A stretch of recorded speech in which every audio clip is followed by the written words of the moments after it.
Com o apoio do Governo Federal e da Secretaria de Estado da Cultura e Economia Criativa do Rio de Janeiro, através do edital Retomada Cultural 2, Estufa de Ideias apresenta ilustrações de mulheres ocidentais, asiáticas, indígenas, negras e brancas de diferentes religiosidades e épocas. Quando chegava uma, ela era ainda jovem. Enfrentou o medo da morte. Mesmo idosa, tinha força. A jovem fiandeira preparou-se enquanto carregava água pelas vielas do sul. Existiu uma indígena que sabia todos os mistérios das plantas que serviam. Surge o título, Narrando Mulheres, protagonistas da independência do Brasil iluminadas por mulheres reais. Luciana no Museu Nacional. Olá, gente, tudo bem? Estou continuando aqui o passeio pelo Museu da Nossa História Nacional. O que move uma mulher a lutar pelo seu país? Talvez a junção entre o acesso à educação e o desejo, a vontade de lutar pela cultura e pela identidade de sua própria gente seja uma possibilidade de resposta para essa pergunta. Suzana Nascimento borda uma flor amarela e depois interage com a moldura de quadro de madeira antiga. Nesse segundo episódio, será apresentada a história de Bárbara de Alencar, uma das lideranças da Revolução Pernambucana, importante movimento social pela independência do Brasil. Sua história será contada pela atriz Suzana Nascimento, artista multidisciplinar, pesquisadora e criadora, com 20 anos de carreira. Um dos seus maiores sucessos no teatro é o espetáculo Calango Deu, Os Causos da Dona Zaninha, premiado solo em que, além de atuar, assina a pesquisa e a autoria, com direção de Isaac Bernat. Para retratar Bárbara de Alencar, numa representação artística que amplie sua memória na história das lutas pela independência do país, convidamos a educadora e ativista dos direitos humanos, Vitória Grabois, integrante do grupo Tortura Nunca Mais. Vitória também participou da fundação da Associação Liberdade Mulher e foi conselheira do Conselho Estadual da Mulher, CEDIM. Vitória. É que eu fiz também uma pesquisa dentro da UFRJ, que era violência estatal, lutas sociais e a consciência da mulher como sujeito político. E aí eu entrevistei, a equipe, né, como todo, entrevistamos mulheres que eram mães de mulheres, ou homens, ou rapazes, ou moças, que eram desaparecidos políticos ou mortos pela ditadura civil-militar no Brasil. E que você pode ver o crescimento dessas mulheres, a maioria era dona de casa, a maioria era classe média média e classe média alta, que elas cresceram na luta para o esclarecimento das mortes e dos desaparecimentos dos seus filhos, para que essa memória não se perdesse. O Brasil é o país mais atrasado de toda a América Latina em relação à questão dos mortos e desaparecidos. Nunca isso foi discutido, nunca teve uma autocrítica, nunca um militar foi responsabilizado pelo que ele fez, todos já morreram, agora estão subalternos, porque indiretamente eram mandados. Então é uma luta, e essa luta é de mulheres. No grupo tortura há homens, mas a proporção é de 90% de mulheres para 10% de homens. São as mulheres que vão à luta, são as mulheres mães, e um reflexo desse, não é só no Brasil. A Hebe Bonafini, quando teve a nossa pesquisa, a gente fazia seminários durante a pesquisa, nós trouxemos a Hebe Bonafini para o Brasil. E na fala dela, ela disse isso, que ela cresceu politicamente, ela passou a ter consciência política com a luta dos filhos, porque antes ela pegava o jornal, só lia a página policial. E quando ela começou na luta pela saber a localização onde estavam seus filhos, depois, né, pelo esclarecimento do seu desaparecimento e suas mortes, ela cresceu. Então ela cresceu junto com os filhos. Isso é muito interessante. É um capítulo interessante da nossa pesquisa, e essa da mulher que tomou consciência política através dos filhos. Então é uma luta de muitos anos. Eu espero que vocês, jovens mulheres, que têm esse projeto, e aí vocês continuem, porque essa luta não vai acabar agora, é uma luta de muito tempo. Eu brinco as minhas herdeiras. Precisamos deixar herdeiras, entendeu? Essa transformação. Tem as juráxicas, Ana Toscano, Rosemarie Mulher, Leonel Studas, e tantas outras, Carmen Silva. Agora, as juráxicas somos nós, as adolescentes, as jovens dos anos 60. E temos que deixar vocês, as jovens dos anos 2000, continuar essa luta. Fotos de Vitória. Ela é branca, tem um cabelo branco curto, rosto comprido, sobrancelha média e nariz médio. Está de blusa amarela e saia branca. Suzana, sentada em cadeira de madeira e palha, finge jogar comida para aves. Ela é branca, de cabelo castanho, ondulado, armado, penteado para o lado e está de vestido amarelo. Brasil, sertão de Pernambuco. Senhor Bom Jesus dos aflitos de Exu, ou simplesmente Exu. Numa sesmaria longínqua, léguas e léguas entre uma fazenda e outra. E numa dessas fazendas de engenho, no Brasil colonial, no dia 11 de fevereiro, nascia Bárbara. O ano era 1760.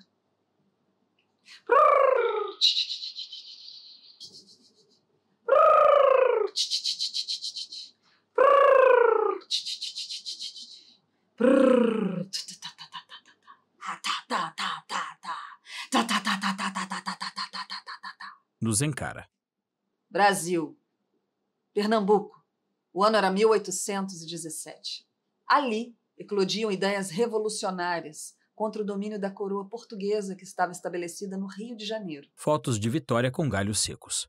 O Nordeste passava por uma grande crise econômica após uma seca. A pobreza e a fome cresciam com os impostos altos cobrados pela coroa para manter os luxos e privilégios da corte portuguesa de Dom João VI. Com desejo pulsante de independência, acontecia a Revolução Pernambucana, no dia 6 de março. Suzana.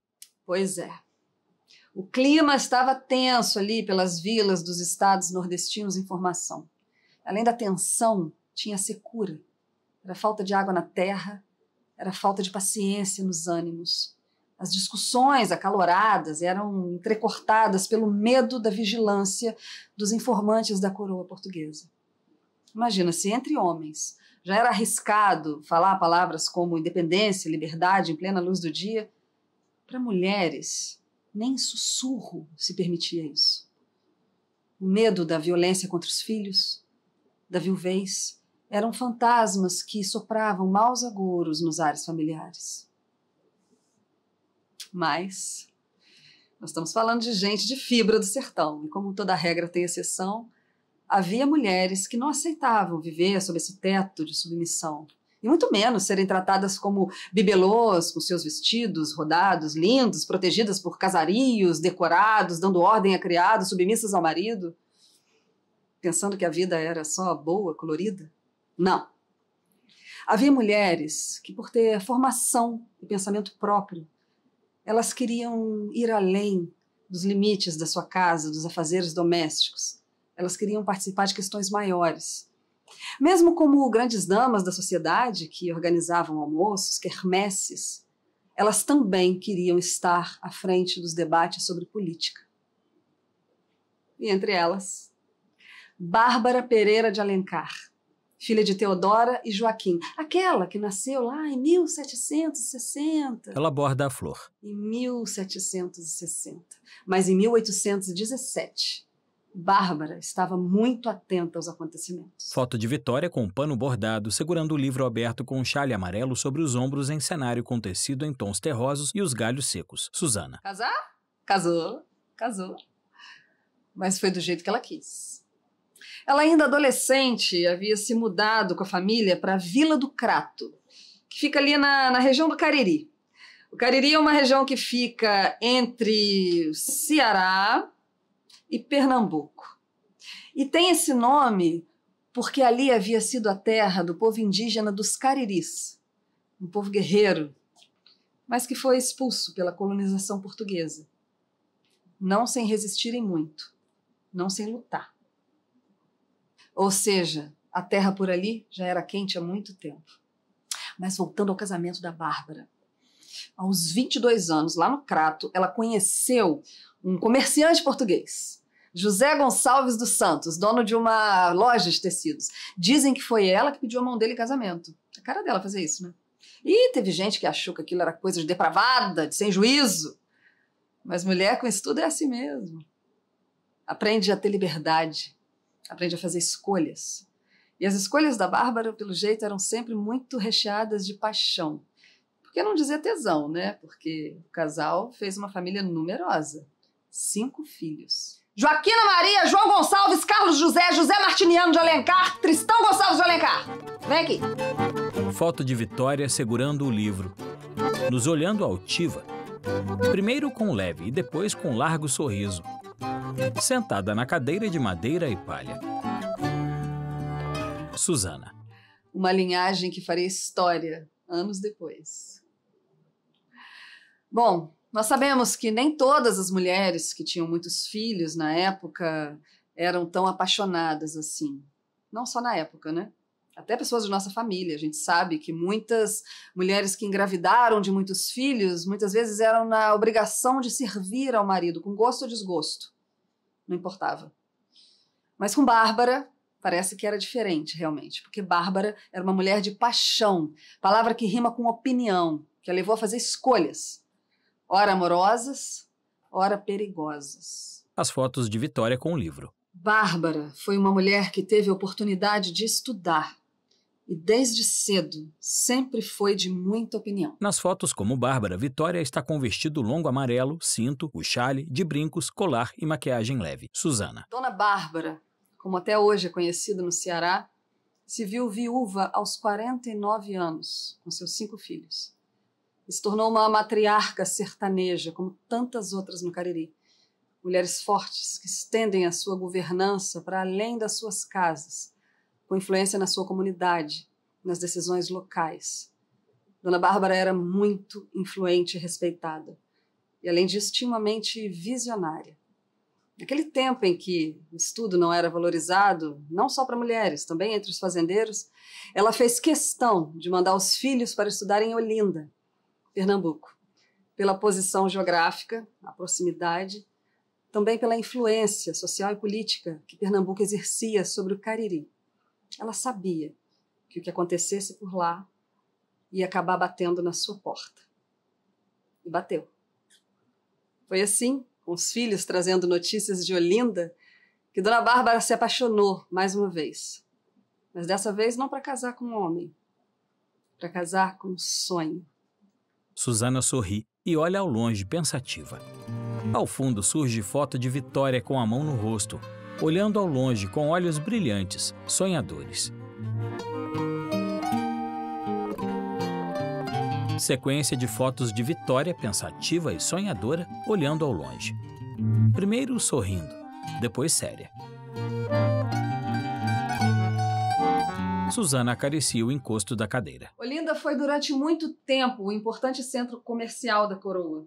Pelo seu porto passavam mercadores, pessoas escravizadas vindas da África, mercadorias, muitas pessoas, e com elas ideias. Ideias que viajavam pelas mentes, pelos jornais, pelos livros, ideias carregadas de palavras como independência, república, revolução, liberdade. A Revolução Francesa e a independência dos Estados Unidos acenderam um rastro de pólvora que se espalhou pelo mundo, chegando também no Brasil. E essas ideias contagiaram Olinda, contagiaram Recife e foram se entranhando pelas veias do Nordeste, onde passava um sangue quente, revoltado, com os abusivos impostos cada vez mais altos cobrados pela coroa.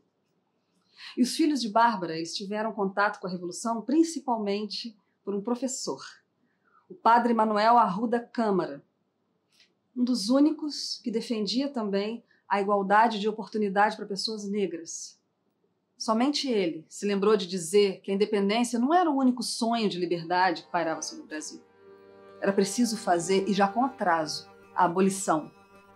Mas ela não entrou na pauta dos liberais da Revolução Pernambucana. Os galhos secos. Depois, de novo, Suzana. Tempos depois, os filhos de Bárbara retornariam ao Ceará, prenhes de revolução. E foi assim, em 1817, que aconteceu a Revolução Pernambucana. E Dona Bárbara decidiu que não iria ficar vendo da sua janela, assistindo de longe. Ela arregaçou as mangas do vestido e, aos 57 anos, foi à luta. O assento da cadeira com o livro e o bordado. Dotada de uma fortaleza moral e uma capacidade de articulação política impressionantes, Dona Bárbara encabeçava a campanha pela revolta no Crato, ventilando as ideias entre parentes, vizinhos, políticos, padres e amigos. No momento em que ataques ao poder da coroa sofriam repressões violentas, essa mulher corajosa organizava encontros, garantindo apoio, fortalecendo uma rede de libertários. Ela era a referência do grupo. Seu nome era um aval precioso para o ideal republicano, entre aqueles insatisfeitos com o império e também entre os indecisos. Foto de Vitória séria. Suzana. 3 de maio de 1817. A igreja matriz do Crato estava lotada de fiéis na missa de domingo. De repente, um homem surge na igreja, vai até o púlpito e faz um discurso acalorado sobre a triste situação do Brasil colonial e recebe aplausos apaixonados. Era José Martiniano de Alencar, filho de Dona Bárbara, que depois disso saiu acompanhado com a sua tropa de 200 homens e de braços dados com uma única mulher, sua mãe. E foram acompanhados pelo povo até a Câmara, onde retiraram a bandeira da coroa portuguesa e hastearam a bandeira da independência. Guiada pela família Alencar, a Revolução finca pé no Ceará. E neste dia surge a República do Crato. Bárbara de Alencar celebrava mais uma paixão na sua vida. O sonho de um Brasil livre, republicano. Foto de Vitória com largo sorriso, olhos fechados e com a mão apoiada no rosto. Suzana. Mas apenas 8 dias duraria o sonho da rebelde do Crato. As tropas da coroa portuguesa chegaram à cidade e...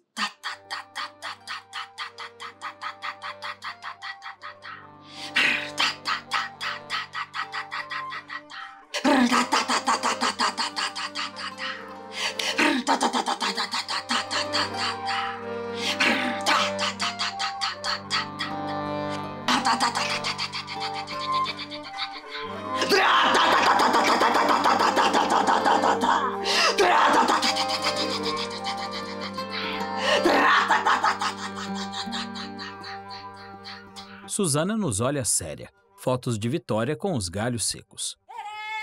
Revoltosa! Cabeças heréticos! Traidores do rei! Cabeças infames! Mulher agitadora! Revoltosa! Conspiradora! Agitadora! O desespero tomou a vila. Todos presos.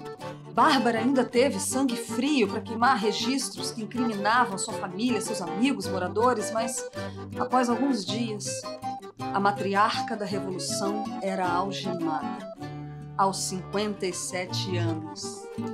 Foto de Vitória com os olhos fechados entre os galhos secos.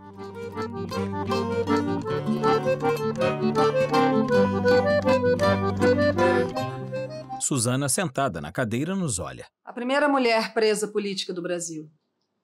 Ela teve seus bens confiscados, propriedades leiloadas e a esperança mortalmente ferida. Mãe, filhos, amigos, presos, humilhados e encarcerados em condições desumanas.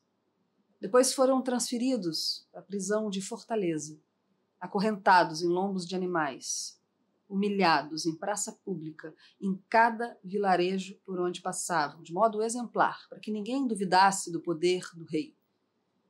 E foi assim durante 3 anos. A família Alencar era transferida de prisão em prisão. Fortaleza, Recife, Salvador, para que não houvesse nenhuma possibilidade de articulação ou de resgate. Foto de Vitória no meio dos galhos secos, nos olhando séria. Apesar das péssimas condições da vida na prisão, aquela mulher, já com 60 anos, sobreviveu. E em 1820, ela e seus filhos receberam a anistia.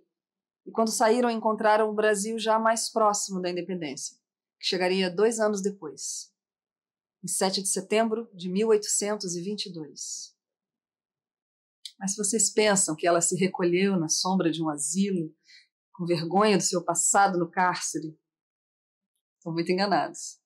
Dona Bárbara e sua família se uniram aos novos movimentos de independência que surgiam pelo Brasil e pelo Cariri, aquela terra de indígenas guerreiros. Foto de Vitória, sentada, imponente, na cadeira, com o olhar fixo à frente, segurando o livro aberto e com o bordado no colo. Suzana. Pessoas como Bárbara são sementes de conquistas que nós temos hoje. Uma república e uma democracia. Uma mulher nordestina que pensou, agregou, lutou, perdeu, foi presa, levantou, lutou de novo, perseverou. Perdeu filhos, amigos, posses, liberdade, para que nós todos, hoje, tivéssemos um Brasil independente. Suzana dá largo sorriso.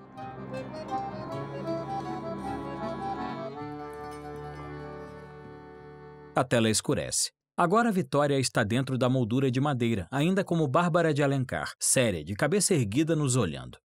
Luciana no museu. Na memória do sertão, ainda a história de muitas mulheres esperando para serem retratadas e fixadas na parede da história.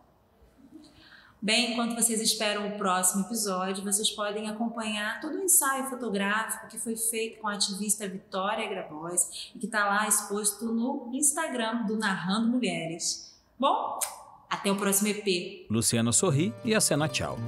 Créditos finais selecionados. Idealização, Luciana Zulli e Natália Simonetti. Roteiro, direção e apresentação, Luciana Zulli. Roteiro da narrativa sobre Bárbara de Alencar, Suzana Nascimento, Luciana Zulli. Narradora, Suzana Nascimento. Convidada, Vitória Grabois.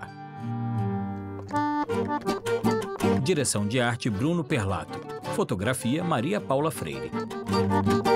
Visagismo e adereços, Francisco Leite.